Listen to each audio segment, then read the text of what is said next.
They said, "Oh my goodness, you have pneumonia and your lungs are failing. They're just not taking in oxygen."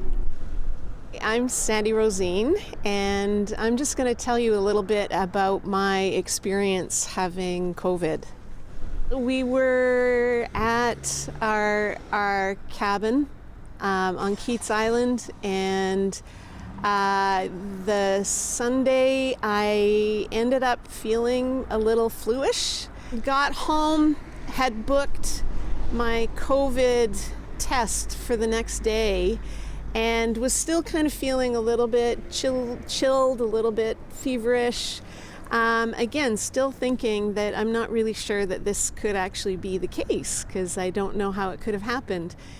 And then early the next morning, we got the text message saying that Sandra R. is positive for COVID.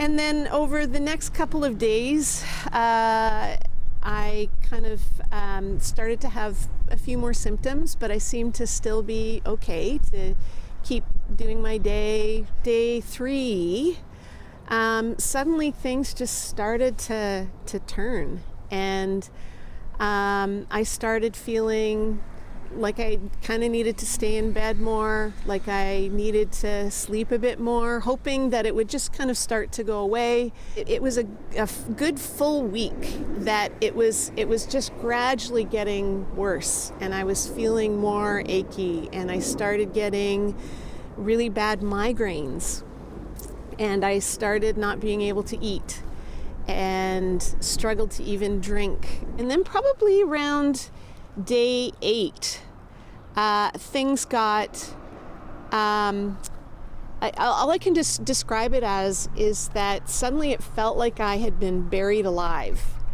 I felt like the air was heavy, my body was heavy. I didn't seem to be able to lift myself up to get out of bed, to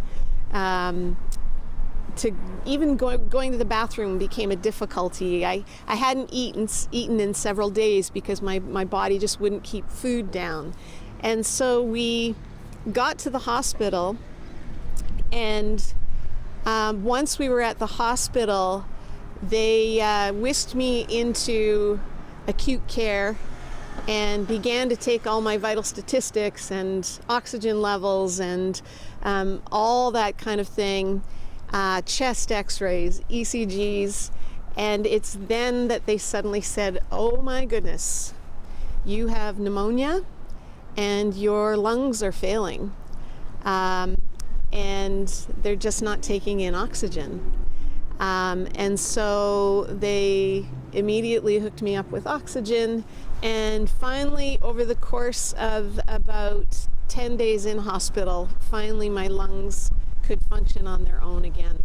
What I would really want to encourage people to recognize is that, I know a lot of people talk about the fact that most people only get the flu version of COVID. And so if they're a relatively healthy person, they'll probably just be the kind that gets the flu version. And I think probably my strong message is that none of us know.